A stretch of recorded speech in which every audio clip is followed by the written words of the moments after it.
Hello, Naveen.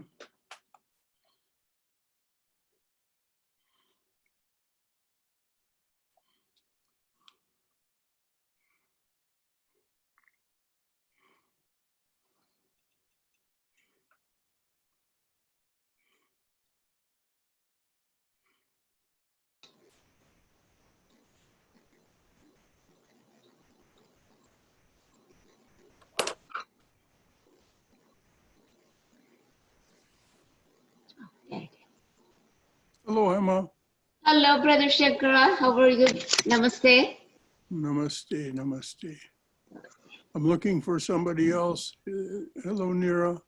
Hello, namaste. Looking for somebody else that is supposed to show up and actually give us about a 5-minute talk. Many of you will remember Dhruva. Yes. Dhruva is going to join us from South Georgia. Okay. And then in May, he's going to give us a talk on Mother. Sounds But good. he's going to give us a 5-minute preview at the end of the session this evening.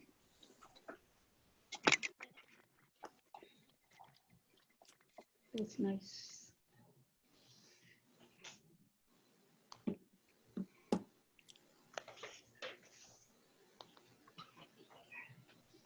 Hello, Brother Shankara. Yes, dear. How's Dhruvaji doing? Reasonably well. His health is stable. You know, Good. he has Parkinson's, but his health is stable. And Robin is also doing well. Good.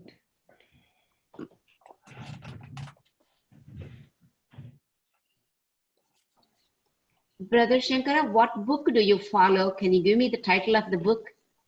Sarada Devi's, Sarada Mata's book that you follow. It's Sri Sarada Devi, Her Divine Play by Okay. Swami Chetanananda. Okay.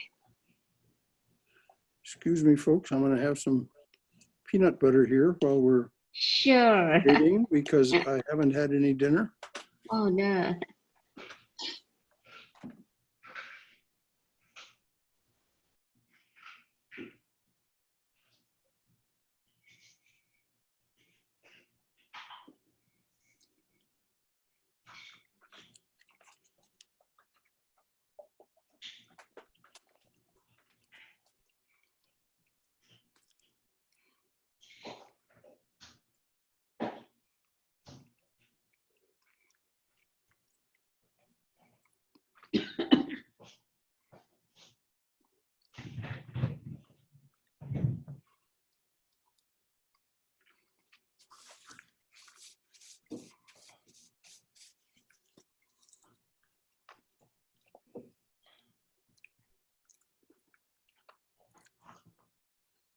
Shankar,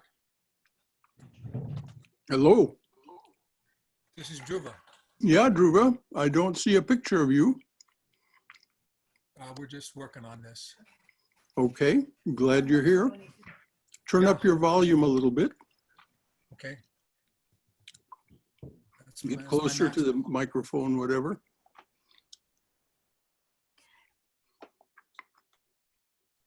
Are you seeing anything? This is me up here.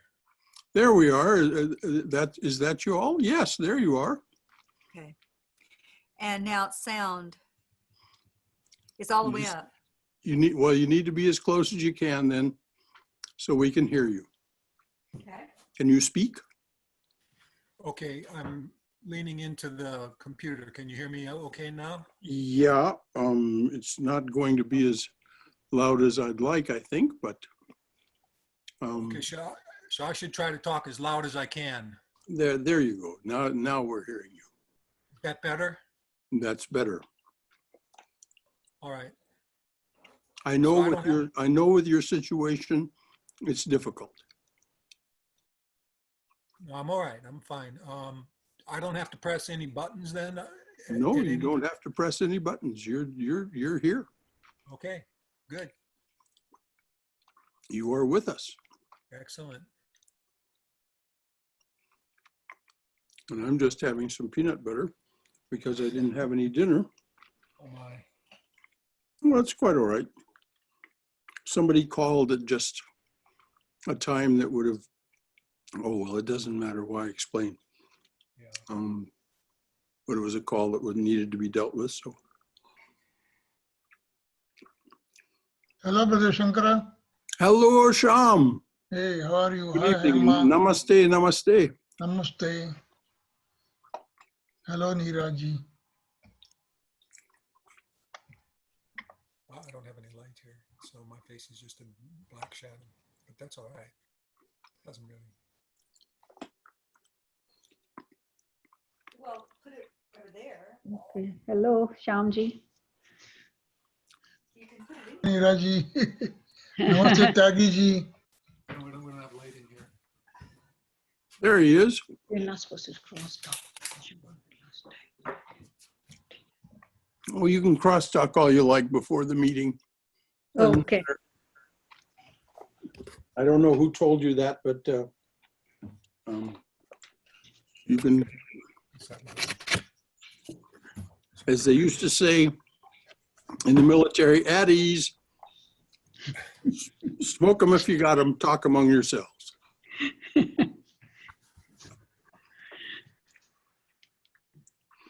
We won't actually start until 8:02, as is our wont. So as to give as many people a chance to join as possible.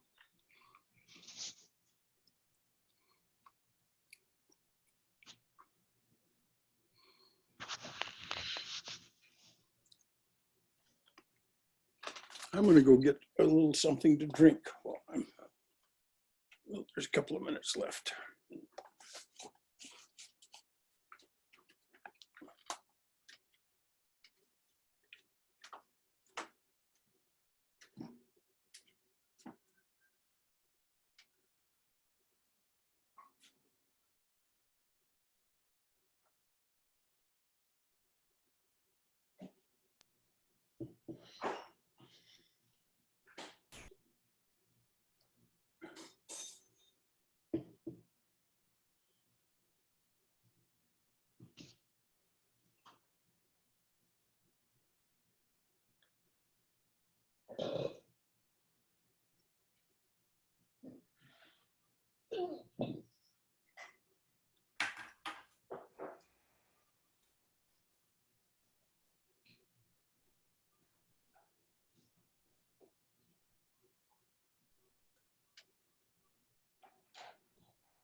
I wonder why his screen says cat.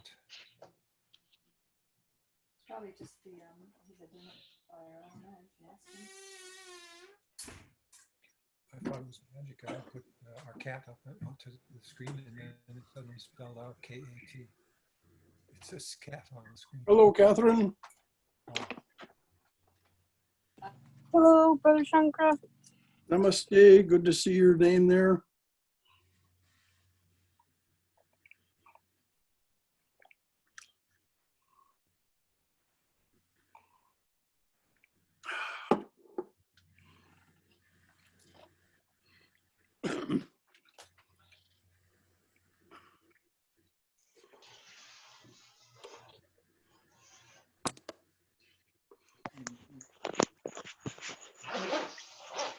Mute कसे करें?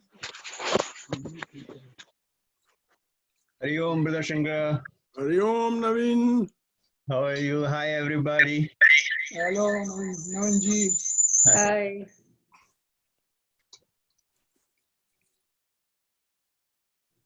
I think I saw Brahmadas join us. Yes, brother. Yep, I'm here. Hello, Brahmadas. Hello, Brother Shankara.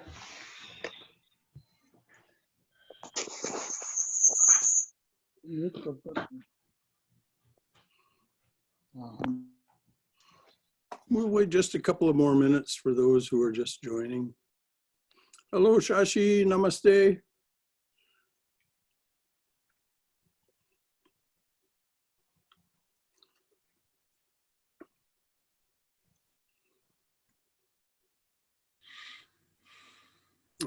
Balakrishna ji. Hari Om, Brother Shankara. Hari Om, Hari Om. We're not seeing you. If you wish to be seen, you need to turn on your video.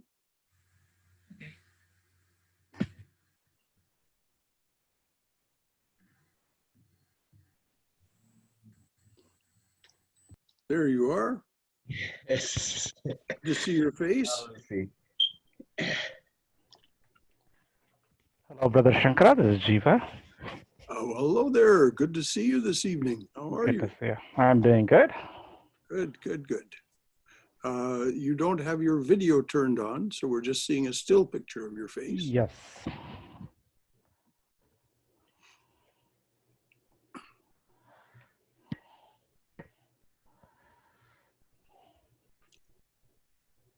Okay, it's 8:02. Thank you for coming, everyone. We'll start. For those of you who weren't clear on the book that we're discussing and reading, it is Sri Sarada Devi, Her Divine Play by Swami Chetanananda.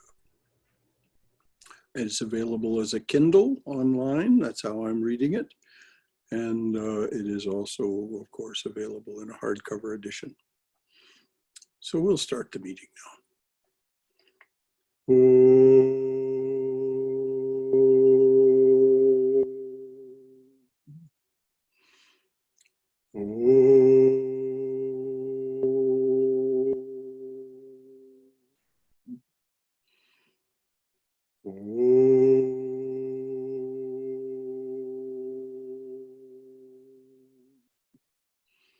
Om Sahana Vavatu Sahano Bhunaktu Sahaviryam Karavavahai Tejasvina Vaditamastu Mavidvishavahai.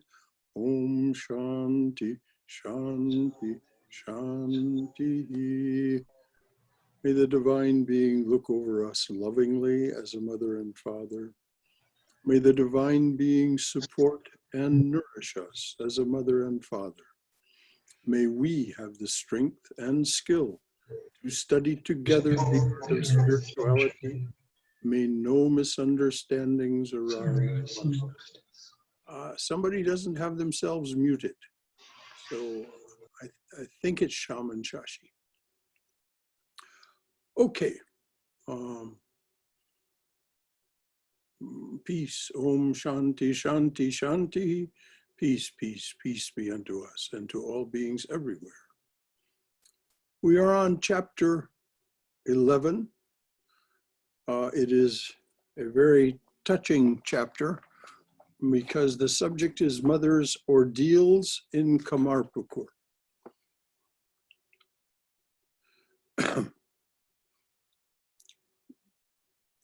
This is a verse from Kunti's prayer to Krishna. O Krishna, the supreme teacher of the world, let calamities always overtake us, because we will then have thy sight, which prevents rebirth. What an amazing prayer. Right? Calamities always overtake us, because we will then have thy sight, which prevents rebirth. If we can think that way, we certainly will not feel sorry for ourselves for the calamities that we experience. Now, to start with the text of Swami Chetanananda, time has the power to heal many things. Holy Mother's grief subsided to a great extent during her year of pilgrimage and association with holy people. On 31 August 1887, she returned to Calcutta, where she stayed at Balaram's house for 2 weeks before leaving for Kamarpukur. If we remember some chapters back, the master had asked her to go and live in Kamarpukur, to grow spinach to eat with her rice. He'd given her some fairly specific instructions. Holy Mother's biographers have struggled to follow the chronology of her life after her pilgrimage because there are not sufficient records for the years 1887 to 1920. So she lived all that time, and of course, Mother kept no record of herself. She kept no diaries, she kept no She led a private life beyond the gaze of the public. We shall divide this period of 33 years into three periods: 1887 to 1898, 1887 to 1898, for which no detailed information is available, 1898 to 1909, during which Holy Mother began her spiritual ministry, and 1909 to 1920, when she lived in Calcutta and Jairambati, and her ministry reached fruition. During the first period, 1887 to 1898, Holy Mother frequently traveled between Calcutta and Kamarpukur, Jairambati. In addition, she visited some holy places. Few details are available for this period, partly because the monastic disciples of the Master were absorbed in austerities in various places, although they had a modest monastery in Baranagar.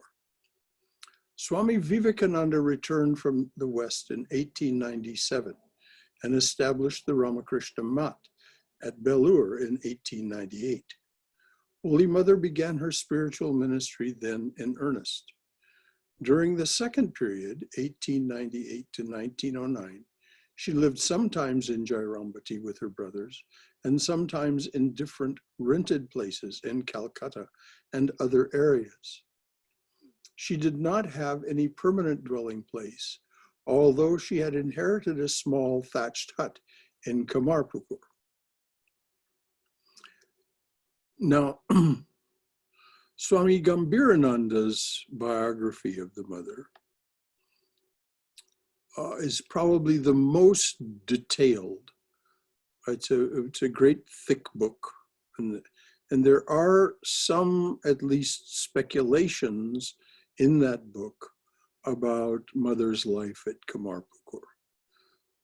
She wasn't treated well by Sri Ramakrishna's, by her in-laws. She lived in this inherited small thatched hut, but had no means of income whatsoever. They treated her like a widow, like a Hindu widow of the time, which was a very disadvantaged position indeed. So I won't say more about that because, as I say, that most of it is somewhat speculative, even in Swami Gambirananda's book. And Mother never spoke much about it.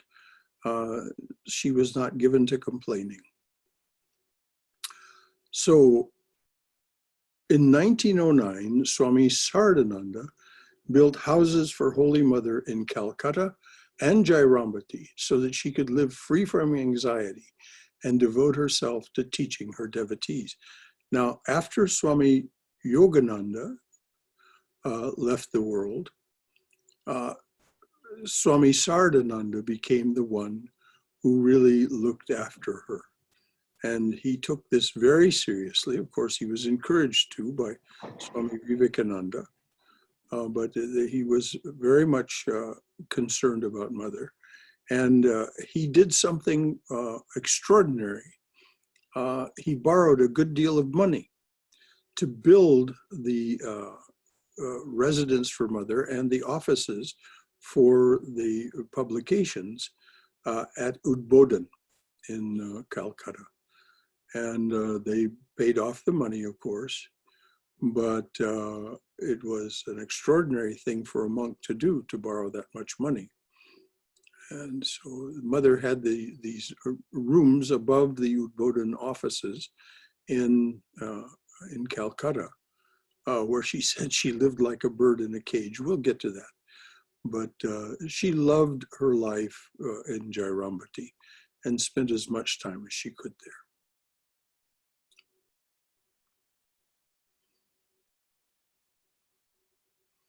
During the third period, 1909 to 1920, Holy Mother's spiritual ministry reached its culmination.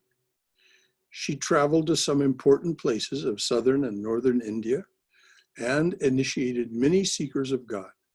Most of her teachings and conversations were recorded in this period. Subhead, Return to Kamarpukur. Before leaving Balaram's house for Kamarpukur, Holy Mother visited Dakshineshwar. She bowed down to Mother Kali, Krishna, and Shiva and prayed for their blessings. She also went to the Nahabat, her old dwelling place, and to the Master's room.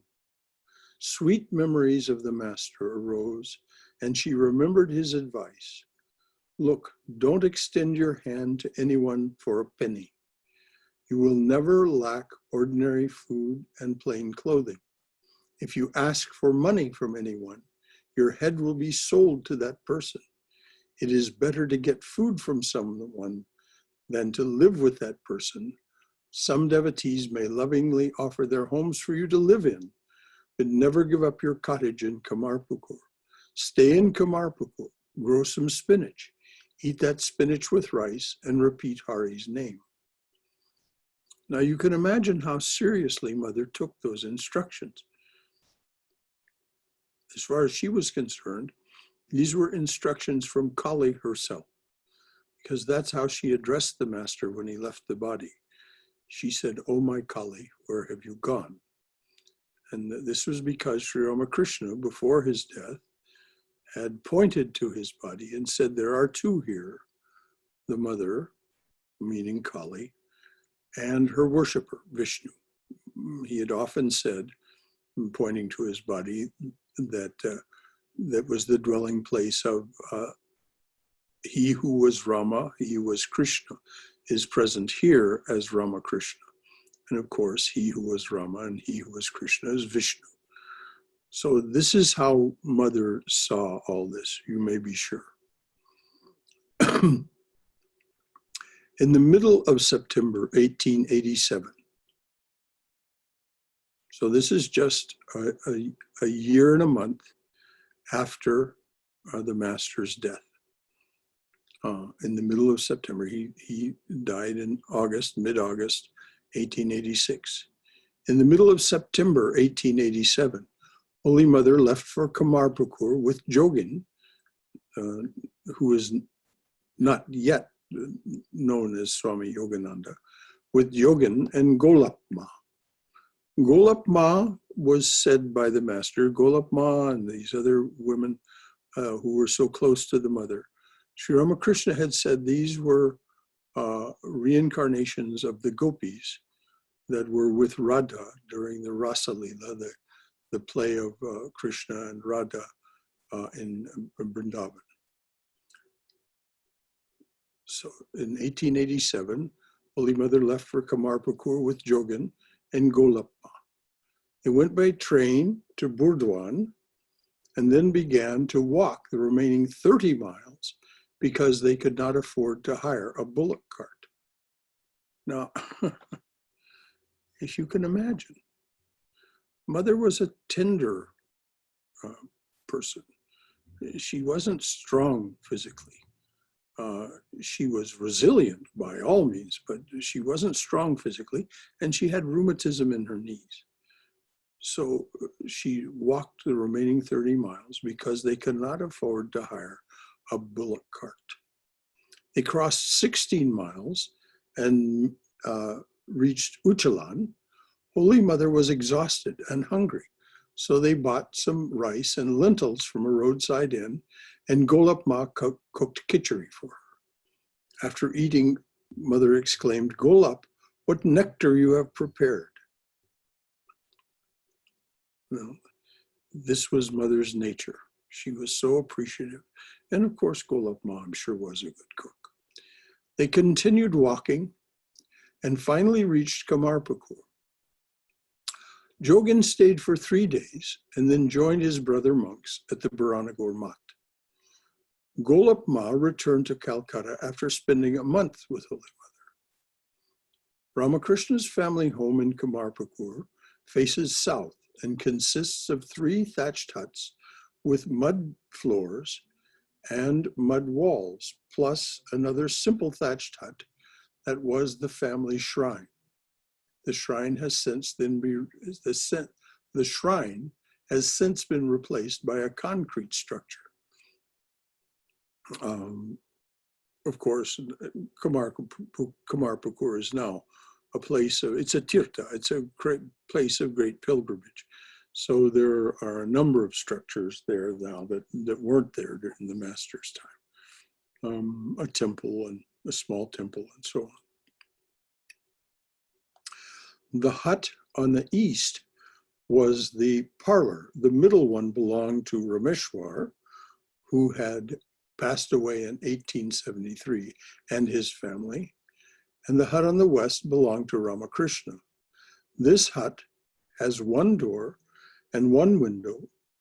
It is 12 feet 10 inches by 8 feet 10 inches. So it's essentially the size of a bedroom. It's just this one, it's a tiny hut, one door and one window, 12, almost 13 feet by almost 9 feet. So 13 by 9. We would consider that the size of a bedroom here. To the south of the master's hut, there is the family shrine where Kshudiram, Ramakrishna's father, installed the goddess Shitala, Raghavir Ramachandra, and Rameshwar Shiva. So this was, if we recall, Sri Ramakrishna's training as a boy, as a Brahmin boy, Brahmin priest to be. He was trained in the worship of all these three. He was not trained in the worship of Kali. So this was something he learned when he became a priest at Dakshineshwar. Holy Mother later mentioned that Mother Shitala was the original family deity in Kamarpukur, and that her father-in-law had seen Mother Shitala in a vision in the form of a little girl with a red sari, sweeping away all evils with a broom, sprinkling water from the earthen pot with a mango twig, and giving peace to all beings. What a lovely image of the mother, huh? Sweeping away all evils with a broom, sprinkling water from an earthen pot with a mango twig, and giving peace to all beings. This was the village life into which Sri Ramakrishna was born. It was very tranquil, and it was very, there were the usual social things that happen among villagers, but basically it was very tranquil, very sweet life. Shudiram used to offer khichdi to Raghavir Ramachandra occasionally, because Raghavir belonged to the western part of India. Holy Mother took shelter in her husband's hut. Ramakrishna's closest surviving relatives were his brother Rameshwar's children, all Ramlal, Lakshmi, and Shivaram. Ramlal was the main priest of the Kali temple in Dakshineshwar, and he and his brother Shivaram spent most of their time there.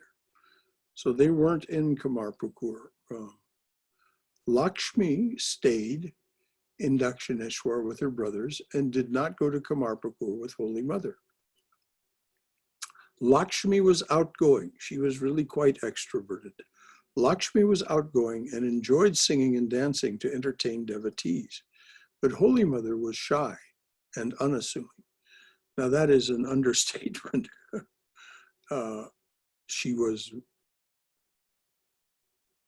never seen without her veil, except in the villages.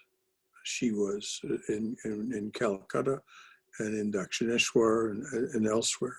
She was always veiled, and so she was beyond shy. She was as Sri Ramakrishna used to say, Holy Mother does her business from behind a screen. At 34 years old, for the first time in her life, Holy Mother began to live alone. Holy Mother was supposed to receive a monthly pension of 7 rupees from the Dakshineshwar temple authorities, but Ramlal and the temple cashier Dinu told Trilokanath Bishwas, the owner, that Holy Mother was being taken care of by the master's devotees.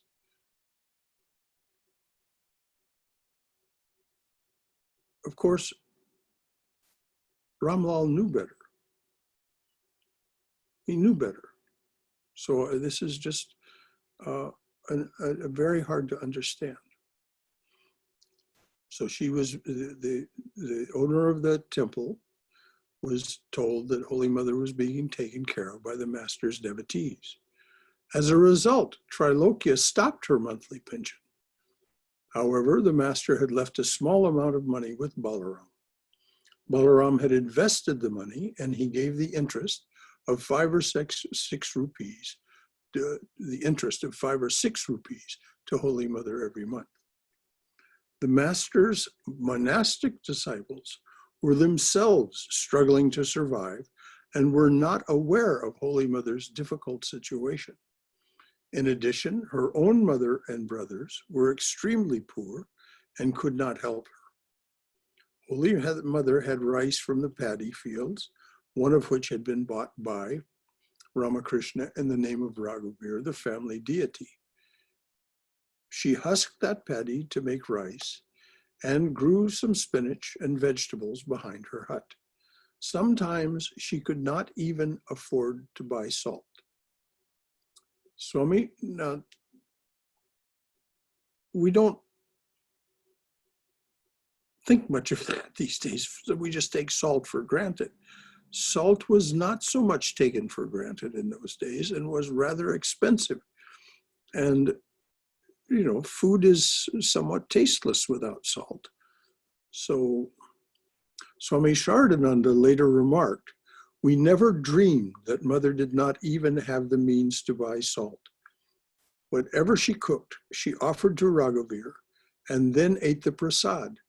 Generally, Orthodox Hindu widows eat 1 vegetarian meal a day and at night have a light meal of whatever is available, such as sweets, fruits, or milk. Holy Mother had only a few saris, which gradually became worn out. Sometimes she patched the cloth or else closed a hole by tying a knot in the fabric." So in other words, Mother was becoming threadbare as well as hungry. Holy Mother followed Ramakrishna's advice and lived alone in Kamarpukur. Because she was so shy, she knew only a few neighbors. Prasanamayi of the Laha family, a staunch devotee of the masters, and Dani Kamarani, Dana Kamarani, the master's godmother, became Holy Mother's guardians. Either Prasanamayi's maidservant or Dani's sister, Shankari,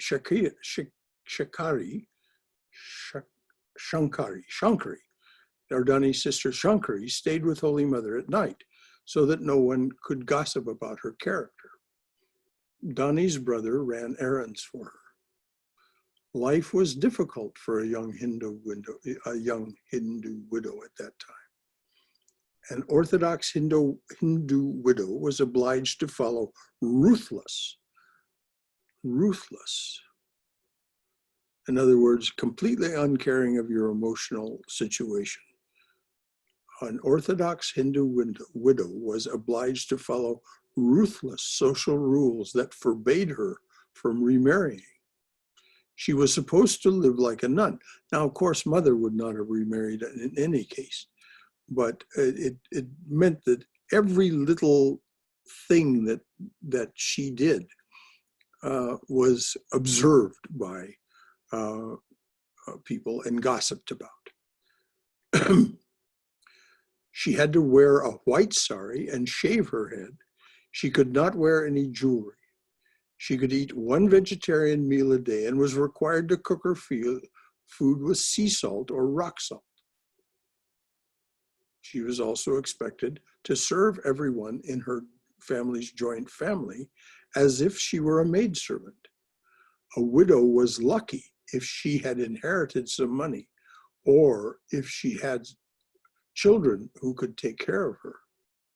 Most of the villagers in Kamarpukur were not educated. In addition, they were conservative,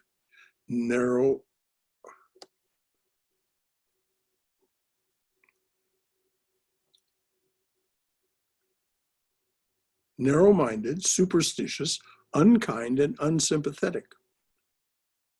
Now, these things wouldn't be said if there weren't abundant proof for it. Swami Chetanananda is the most scrupulous of reporters of this kind of thing.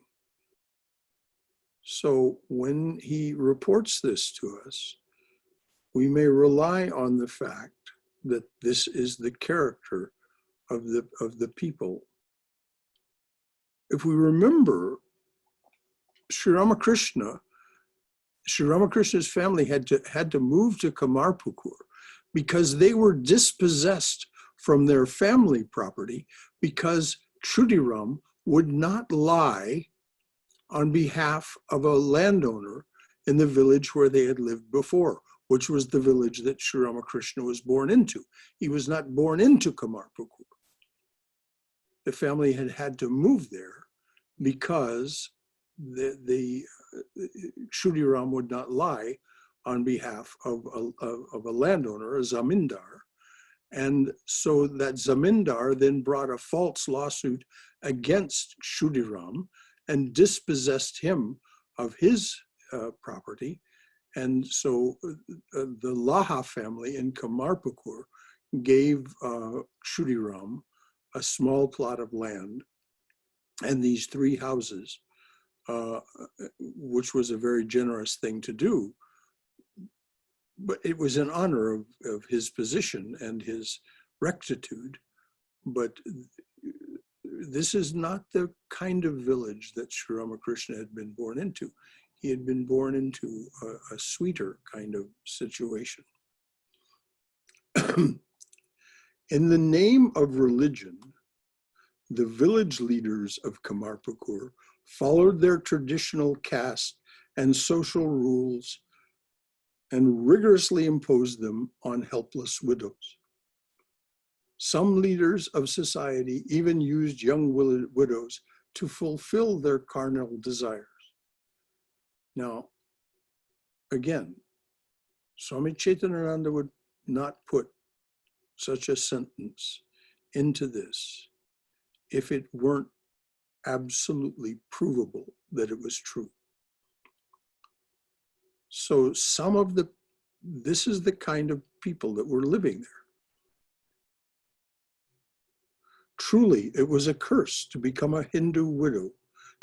Truly, it was a curse to become a widow in Hindu society in that era. In Kamarpukur, Holy Mother's initial problems were financial, but she soon started to face social difficulties as well. As long as Golap Ma stayed with her, no village woman dared say anything about Holy Mother's lifestyle. But when Golap Ma left for Calcutta, some narrow-minded, conservative village women and men began criticizing Holy Mother. They complained that she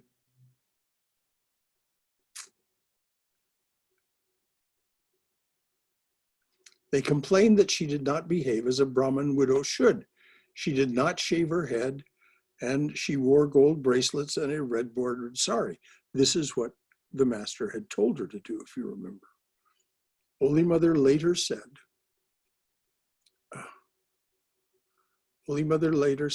when I left Vrindavan and went to Kamarpukur, the villagers began to gossip about me. I took off my bangles out of fear of public criticism. The master appeared before me and said, "Don't take off the bangles. Don't you know the Vaishnava Tantra?" I replied, "No, I don't know anything about the Vaishnava Tantra." Now again, this is one of the times when the master appeared to her. So it wasn't that the master didn't know what was going on with her. it's an interesting note that the writer and philosopher Gerald Hurd really took great offense at the master allowing mother to live in this way. He took a real attitude about it. You can find it in some of his writing. She said, "No, I don't know anything about the Vaishnava Tantra." He said, "This afternoon, Gaurdasi, Gaurima, will come and tell you about it." Gaurdasi arrived that afternoon. Mother didn't know she was coming. The master came and told her about it. Gaurdasi arrived that afternoon and told her everything. She began to quote from the scripture and explained to her, this is Mother talking. She began to quote from the scripture and explained to me, "Mother, your husband is Chinmoya, pure consciousness. The master is ever present, and you are the goddess Lakshmi. It will bring the world bad luck if you wear a widow's clothing and do not wear jewelry." So when this was a very authoritative person that the master had sent, telling her that she had to endure the criticism because though the villagers were ignorant of it, it would bring the world bad luck if she didn't wear the clothing that she was wearing and didn't wear her jewelry.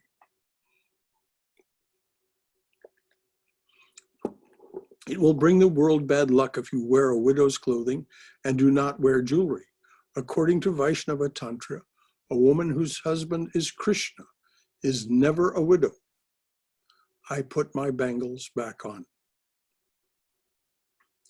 Holy Mother, now this seems like a small thing to us.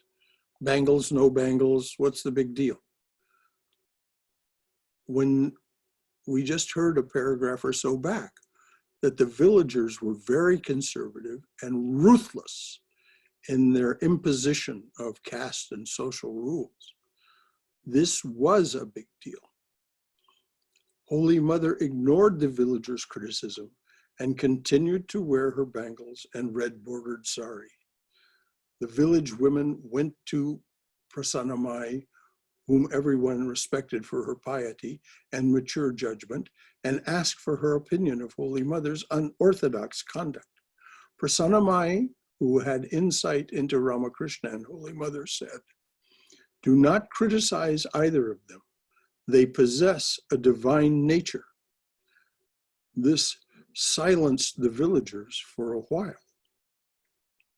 Fortunately, Holy Mother's visions of the Master and his repeated reassurances sustained her and gave her glimpses of her future mission. Holy Mother later said, "At that time, I was having visions of the Master off and on that removed my fear. One day he said, 'Make khichdi and feed me.' Holy Mother understood that the Master and Raghavir were the same, so she cooked khichdi and offered it to Raghavir in the shrine while mentally feeding the Master. She described another vision. I was alone in Kamarpukur. One day I said to myself, 'I have no children. There is no one in this world to call my own. What will happen to me?' Then the Master appeared to me and said, 'Well, you are thinking of children.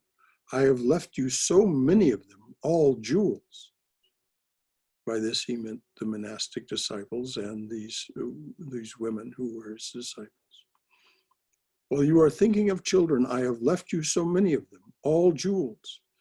In the course of time, you will hear many, many people addressing you as mother." And of course, this as we'll hear as we read along. It was just astounding how many people began to come to Mother in that third period of her life.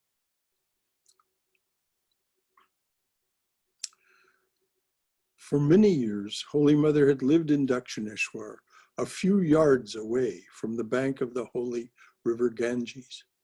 In Dakshineshwar, she had seen the scenic beauty of the Ganges day and night from the western veranda of her Nahabat, heard the sweet murmur of the river, and breathed the unpolluted, fresh, and purifying air of Mother Ganges. It was like that in those days, toward the end of the 19th century. It was already polluted, but it wasn't anything like it became. She had bathed in the Ganges every day, drunk Ganges water, and cooked food with the water of the Ganges. Thus, she had established a strong relationship with Mother Ganges.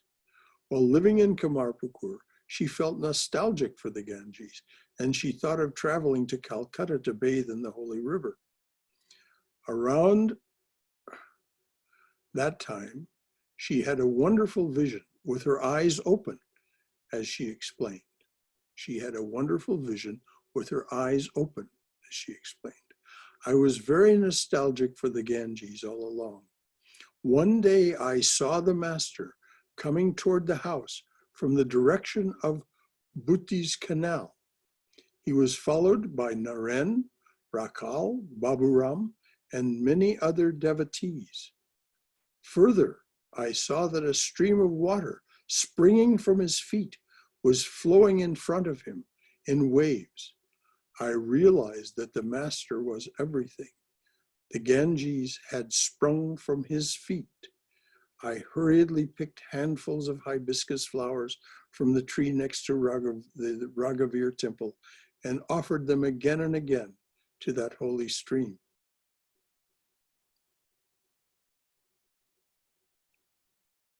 I'm just pausing to let us imagine that in our minds. This is the simple, straightforward, loving heart of the mother. She had developed a real devotion to the Ganges. She had this vision where she saw the Ganges sprung from the master, that he was everything. And so she offered hibiscus flowers, which are sacred to the mother, over and over again to that holy stream. Later, when Yoganma visited Kamarpukur, Holy Mother told her about the incident and took her to the place. She told Yoganma, the master was standing at the foot of this Ashwatha tree. Then I saw the master vanish into the body of Narendra. Isn't that an amazing thing? Narendra had passed away in 1902. I don't know what this year is, so I don't know whether Narendra was still alive or not. Then I saw the master vanish into the body of Narendra, eat a little dust from this holy spot, and bow down.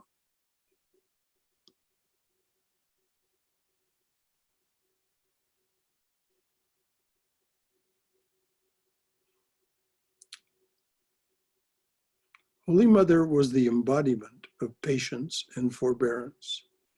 She did not speak to anyone about her suffering, but the maid who stayed with her at night divulged her plight to some of the villagers. Shamasundari eventually learned of her daughter's pitiful condition. Shamasundari, of course, was living in Jairambati. Shamasundari eventually learned of her daughter's pitiful condition, and she sent her second son, Kali Kumar, to Kamarpukur to bring Holy Mother to Jairambati. But Holy Mother refused to go. She knew that her mother's financial situation was difficult. Moreover, she was trying to follow the master's wishes and remain in Kamarpukur. It was probably during the Jagadatri worship in the fall of 1887. So yes, Narendra would have still been alive if we're following a chronology here.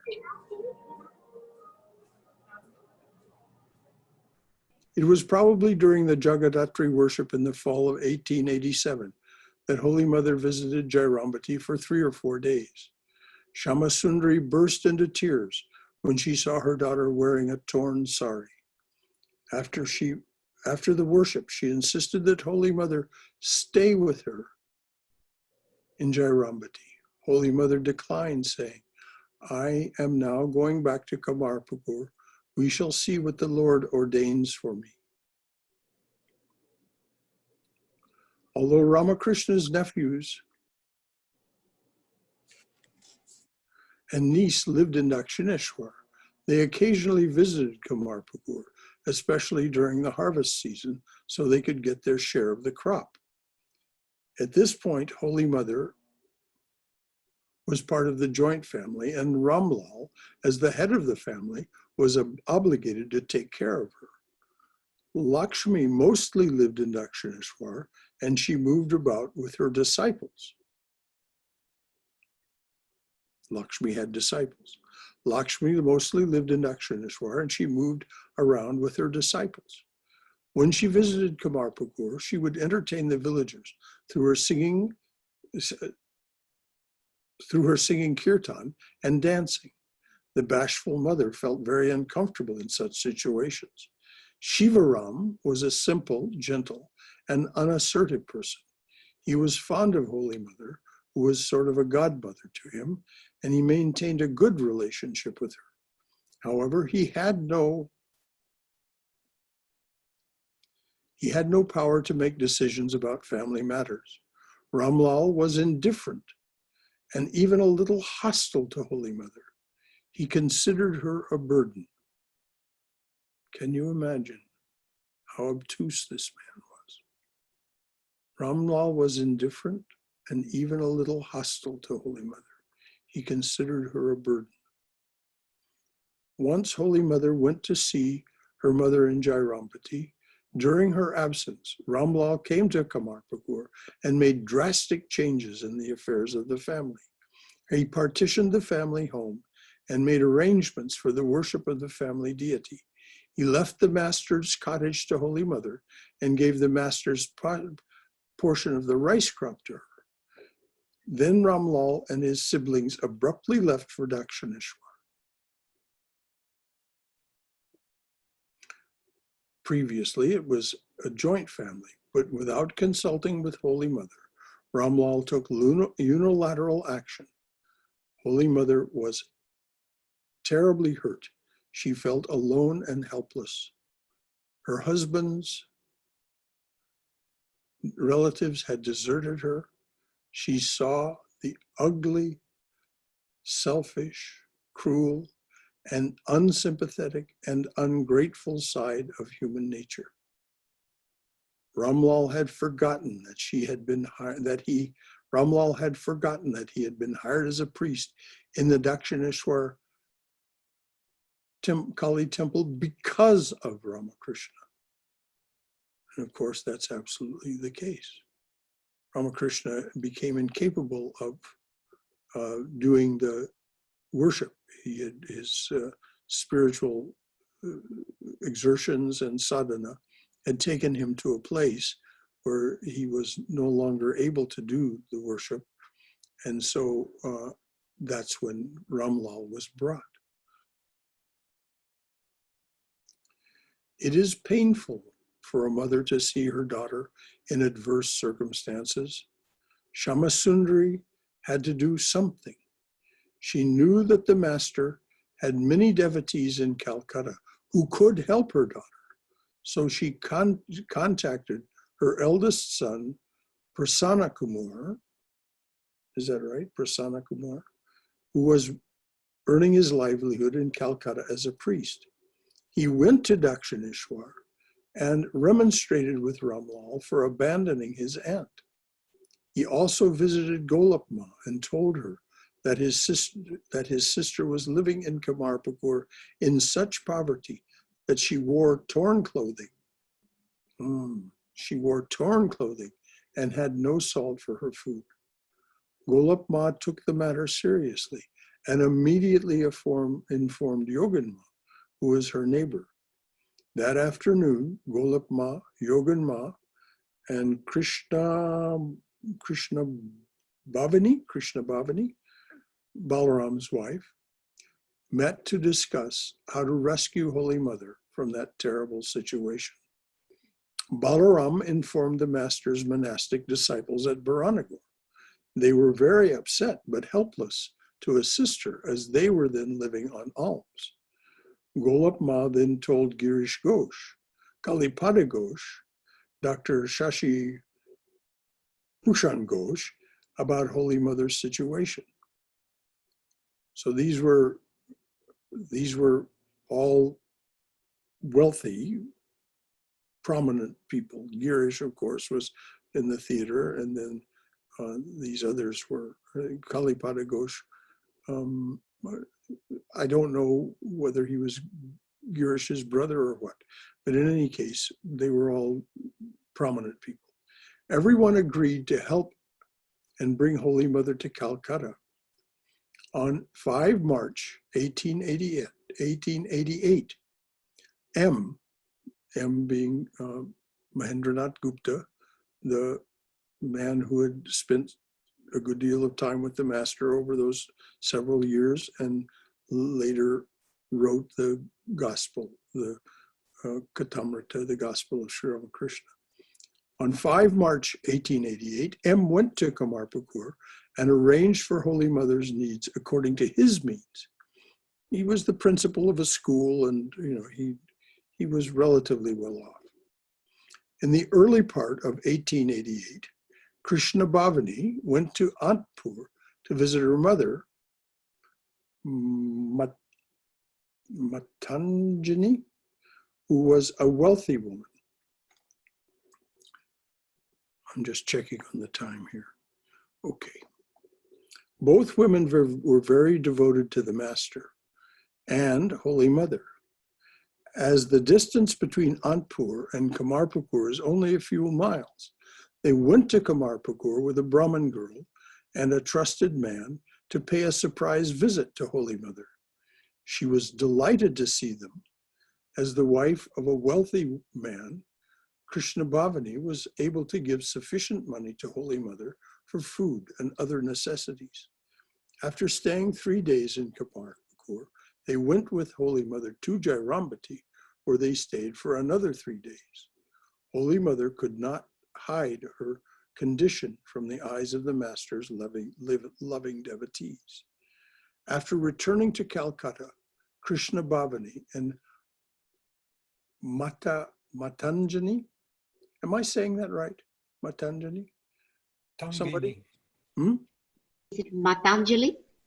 No, it's Matangini. Matangani. Thank you, Matangani. Thank you, Sham. And Matangani reported their observations to other women devotees.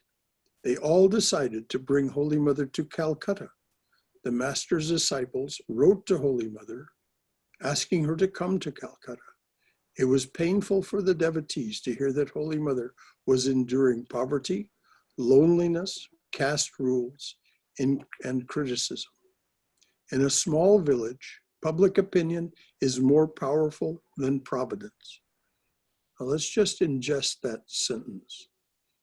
In a small village, public opinion is more powerful than providence. And if you've ever lived in a small town, you'll know, even here in the US, without caste rules and so on, this can be true. It's fierce when people are cruel to you and judge you. Society is bound by social rules and norms. If an individual's way of life is not approved by the society's leaders, that person becomes an outcast. Now, I'm going to leave it there because I want to give us time. It's 8:50. I want to give us time to discuss. And I also, after a few minutes discussion, I want to invite Dhruva, who is going to speak to us in May about Holy Mother. I want Dhruva to give us, he's going to give us about a 5-minute preview of what he will say to us. But in the meantime, let us, as I as we're always encouraged to do, let us be a congregation now. Let us study together the art of spirituality. What has all this given rise to you or in you? What are your thoughts? What are your comments? What are your questions? Anyone? Brother Shankara, this is Yes. Haima. Yes, Haima. It was like that, exactly what you read, that's very true. But great leaders and philosophers came later on and changed women's world a little bit. But even now in villages, it is still, some of them observe those social rules, cultural norms. A widow comes early in the morning, if somebody sees, even now in small towns, I don't know how about the cities, but in small villages and towns, if a widow comes when you're walking outside, that's a bad luck for them. It's awful. It's really awful. As women started getting educated, and some of the great leaders, men actually fought for women's liberation at one time. There was one man, I forgot his name. He was the one who was against this type of rules for women. Thank God that changed a little bit, but still, villagers still follow even today. If you go into very rural areas, we know of the reports in India of the social disruption that continues to go on in the rural areas. Very tough. It's very tough. As women started getting educated more and they started getting more confidence, and they kind of fought for their own liberation of these rules, which was that has changed quite a bit tremendously now. I'm sure most of Indians agree with that, but there is still a little bit of stigma there. Widow means little stigma is there. Yes, yes. Yes. Thank you. It is Haima. Yes. South India, it is Vireshilingam Pantulu. That yes, Vireshilingam. Exactly. I was trying to remember. My memory was created so completely. It's the senior movement. He is the one who really fought for it. He fought for the women's liberation. Keshab Sen and those people in Calcutta also. Yes, Raja Ram Mohan Rai. Raja Ram Mohan Rai, exactly. Those are the leaders who really fought for it. And later on, as Haima pointed out, it continues even now. It still continues, even in my own relatives. I hear it when I go back from India, when I go back to visit. Oh, the widow. Oh, I just saw the widow. It's bad luck today. That's so awful. It's really, really so disgusting and so painful to us to hear like this. But it's just, it comes from the one-to-one. It's like a bias and discrimination, how it breeds into families. That's how it is. Knowing all this, let that knowledge then inform us as to what Mother was living through. Oh yeah, in the 1800s, imagine if even 2020, it's like this. Imagine 120, 150 years ago. It probably, what you read, everything is true. Everything is just very true. And later on, Sarojini Naidu, Jawaharlal Nehru, and his daughter Indira Gandhi, they all came forward, and slowly, women had more liberation of education and power and positions in the parliament, and all those changed a little bit. But villagers still have that. Anyone else have something to offer? Comment, question? And thank you. Hello, namaste, brother. Yes, Shailesh. I have read this book before, and I have a little different perspective about this whole chapter and the way it's narrated in the chapter. First of all, my understanding, the way the chapter is written, that it's her suffering and she was in poverty and torn clothes, and it's like painted in a way that she was suffering. I completely disagree with that. And the reason is because I have read life of so many monks and nuns and women, and even now in recent times, that people who live in remote places, who are do sadhana, who are in a very high state of yoga, they hardly eat anything. And I read 2-3 places, and then one person actually explained, and two people actually explained why it is so. Because when the Kundalini goes up in the higher states, there is a cup in our brain which tilts, and it creates a secretion. It's a sacred fluid which falls through the nasal, this path here down into the stomach, and it completely extinguishes the hunger. So these people hardly eat. And recently I read about some lady who was taking a pilgrimage on Narmada River. She came across this woman in a hut, and so they lived, they were husband and wife, and this lady would get up at 3 o'clock, go and take a bath from Narmada, and then come back and meditate till 11 o'clock almost, 6-7 hours meditation. And obviously she was in a very high state of yoga, and she hardly ate anything. And then there was another yogi, and this is all on YouTube and also in the books. So and Holy Mother, these are all ordinary yogis in the sense compared to Mother's state. So I don't think that it was Mother was in the state where she was constantly hungry and the suffering factor or the angle which is being given. Now Well, she Shailesh, had continuous visions of Sri Ramakrishna. we only know what Swami Chetanananda reports. Exactly. So I will leave it to you to discuss this with Swami Chetanananda, because and I encourage you to do that, because I do not think he would report this to us in some sentimental fashion. No, I Brother don't Shankar. mean to be argumentative, but, and I'm not arguing with you. I'm simply saying, if you want to discuss this with someone far more knowledgeable, the author of this book, please take this up with Swami Chetanananda, because I don't think he would have presented it in this way if there were not truth to it. Let me ask you this, just a question. Did Mother ever said that she suffered during that time? Yes, we just read it. She said that she would have. She did say that she suffered. No. Here's my perspective. Let me finish me. Now I understand the social problems there were, or Ramlal's behavior that definitely was disturbing. So I'm not disagreeing with that. What I'm talking about is just the food part and the hunger part, where we are conditioned to think that we have to eat so many times and things like that. But only that part I'm saying that I disagree.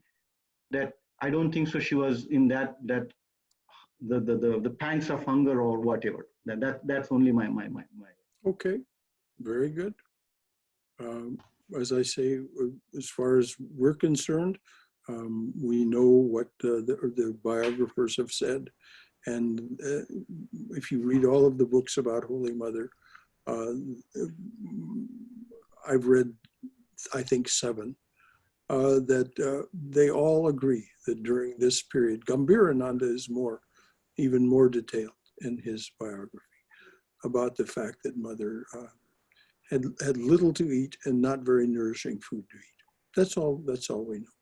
So how can I argue with you? You have this point of view from a yogic point of view, and saying that Mother was in that state.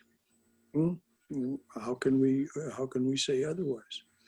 But we know what the biographers have said. That much we know. Thank you. Mm-hmm. Anyone else? I think Holy Mother suffered quite a lot. Even when Sri Ramakrishna was living, he used to be staying in that Mahabhat, which was a very small place really, and not a comfortable place to live at all. But she lived there. And after the Thakur passed away, her life in the beginning for 2-3 years, it was very bad, as we are reading it now. And maybe after she'll move to Calcutta and some of the devotees became more established, then it probably improved somewhat. But she did suffer a lot in her life, entire life. Yes. Right from the beginning, I mean, even when she was married, I mean, she was living away from the master, and I mean, the whole thing was, she really suffered, I think. It was difficult for her. It was very difficult. However we understand it, Yes. I think we can say that it was difficult for her. And by today's standard, it will be like, you can't even describe it. I mean, on a scale of 1 to 10, it will be like beyond 10. Yes. So much suffering was there. I think So, you're right, Sean. yeah. So anyone else? Thank you, Sean. Well, I think the prayer is very, very appropriate for the Kunti's prayer. So Yes. maybe I have to think Master is training her for something. And this is part of the Master's training to mother. Yes. But as we know, boot camp can be very painful. Yes. And actually, if you go further 1 or 2 pages, she herself says she did not want anyone to know about her suffering. So she had the suffering. Yes, she did. Yes. She told it only to Golap Ma and Yogin Ma. So thank you. Thank you, Bob. Now I'd like to invite Dhruva to tell us, he has about 5 minutes worth prepared. And we always know that what Dhruva offers us is to be treasured. So Dhruva, if you would tell us what it is that give us a preview of the talk that you will give us. As Dr. Mudge did this last Sunday, Dhruva will pick a Sunday in May, and Dhruva will speak to us from South Georgia. Dhruva, are you there? I'm here. Is my volume loud enough? You can talk a little louder if you like. Okay. Thank you for letting me join you all here. There's one thing I noted, Swami Chetanananda, in the life of Master Mahashai, he does mention that M worked 3 jobs. He taught in 2 different institutions and he owned his own school. And with 1 salary, he paid for his family. With the second salary, he paid for the monks at Bharanagor. And then he sent 10 rupees per month to Holy Mother.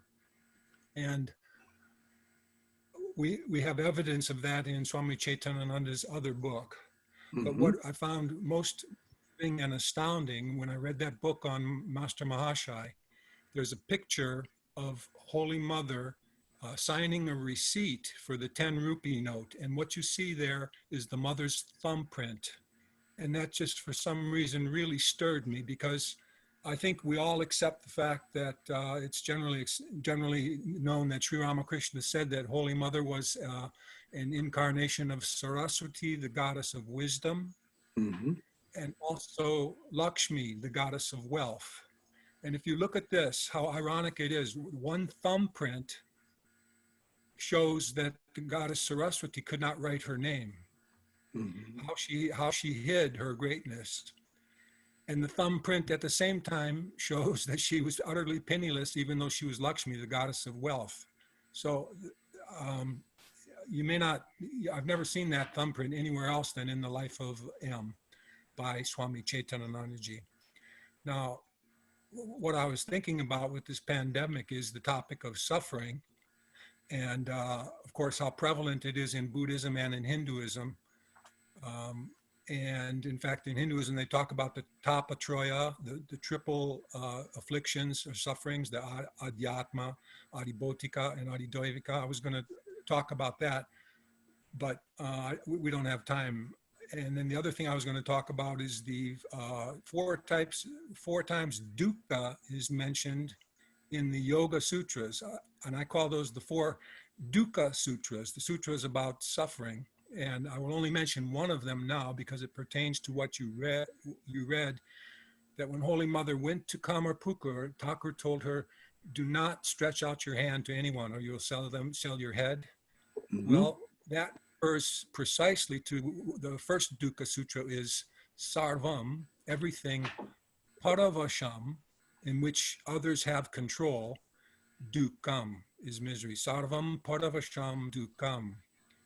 Now, there are three other sutras. We won't go into them now, but it just leads me to the time that Holy Mother did the Panchatapa. And I was fortunate enough to live for 3 years on that spot, the northern coast of Dakshineswar, which is called the Shonar Bagan, the Golden Garden.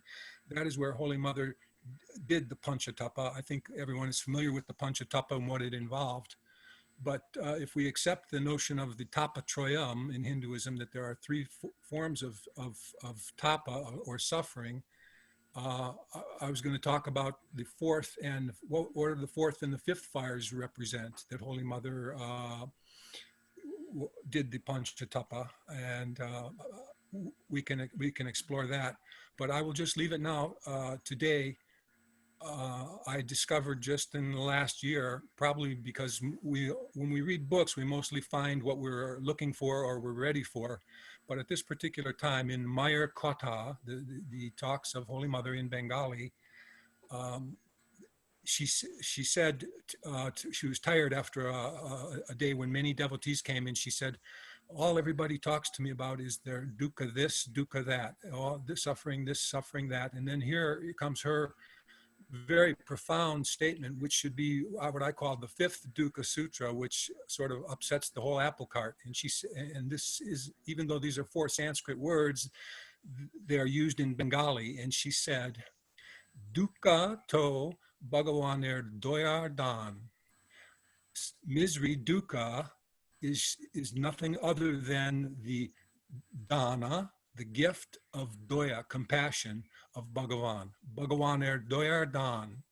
Now, only a woman like the Mother who had gone through all that suffering could come to the end of that path and then come out with such a marvelous, almost unbelievable statement. And Nisargadatta said that your karma is nothing else but the healing hands of God. And most people want to blame their karma, and they call it doivam, or fate. But Nisargadatta is in utter agreement with the Mother when she says that suffering is really God's gift of compassion. And that is something that, people always want everything to be nice and happy and fun.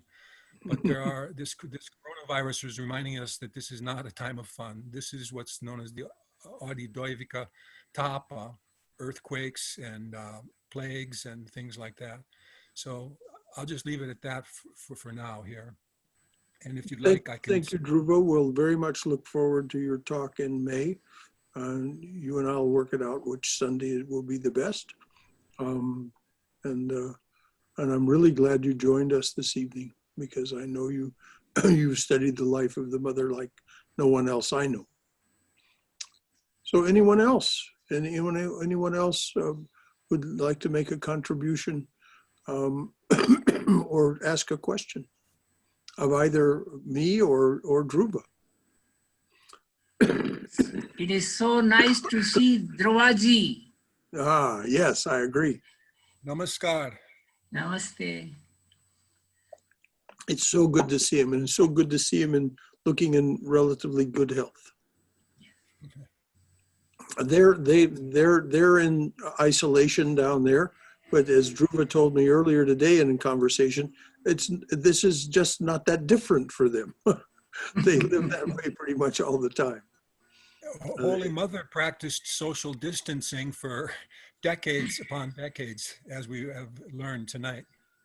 Yes, she kept her distance from people.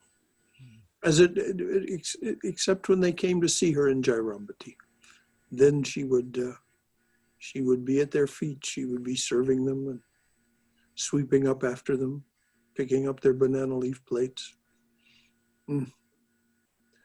That part of her life is, when we get to that, now we're reading about the dukkha, then we'll read about the sukha, the sweetness, her absolute overwhelming sweetness. I think, Brother Shankara, Master Ramakrishna was very, very broad-minded.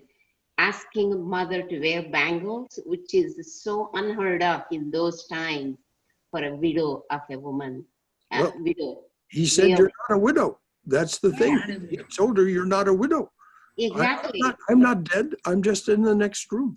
Yeah, but Ramakrishna Master was so broad-minded. He asked her to wear the bangle, which is very rare in those times for a widow, and that was really touching. But Haima, you're missing the point. He said she was not a widow. Exactly. He's So still he alive. wasn't being broad-minded saying a widow can wear the bangles. No, Right. he was saying you're not a widow, so don't behave as one. Right. That was his point. That was And his point. and he made it strongly to her on more than one occasion. Yeah. And That so is it wasn't that he was being broad-minded and saying, oh, you can behave in this way as a widow. No, though he was broad-minded, you're absolutely right about that. But he was saying, don't see yourself and don't behave as a widow because you're not a widow. And he kept appearing to her, proving to her she was not. He was just in the next room. He would show up as necessary.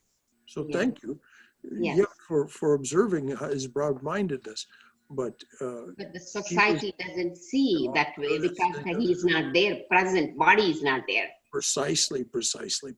Yes, she But had to follow the societal norms. And he was saying she did not because she was not a widow and should not behave as one. Agree with you, 100%. Thank you. Thank you, dear. Anybody else? Brother Shankara? Yes. So, yes. So, was this all part of their divine play so that the common people will get inspired to go through the difficult times and still continue, the spiritual process and journey and take strength? I think that was what Balakrishna pointed out was very apt. The verse that opens this chapter is Kunti's prayer, which says that suffering is a gift of God.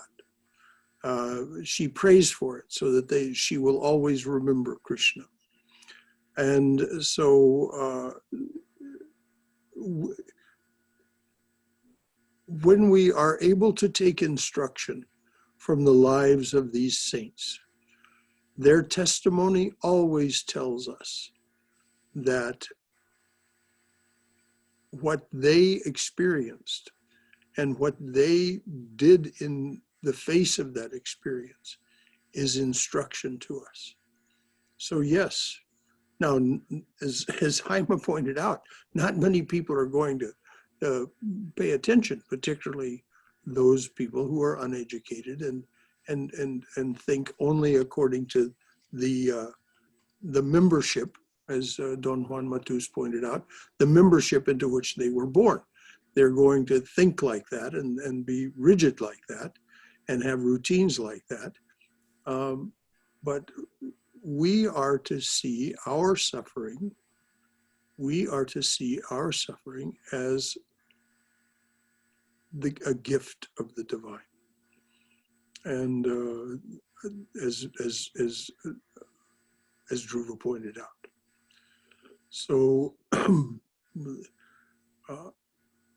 hard medicine to swallow, but as Krishna points out in the Gita, sour at first, but when we achieve the results of the spiritual results of our tapasya, of our spiritual disciplines, then nectar.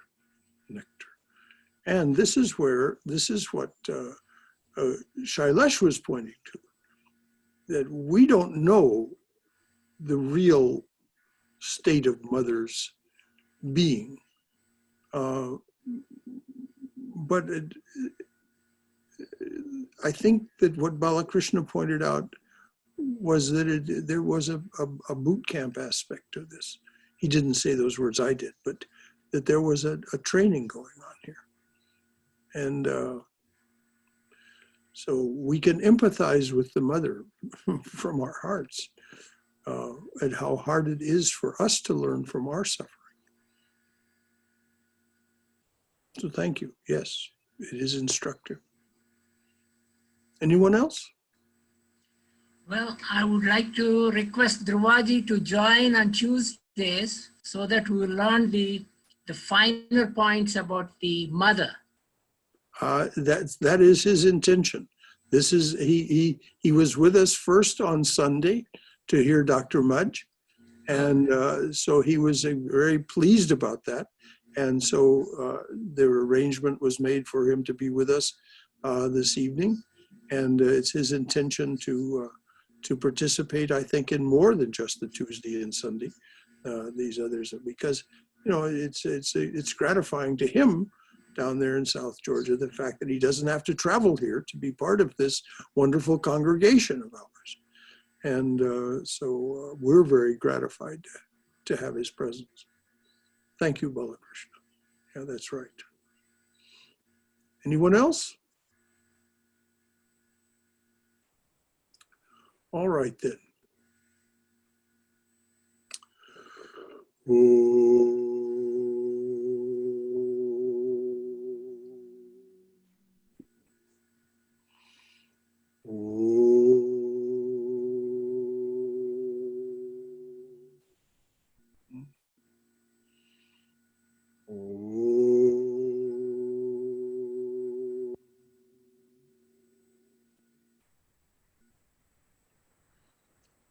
Satoma Satgamaya Tamasoma Jyotirgamaya Mrityorma Amrutangamaya Abir Moiti.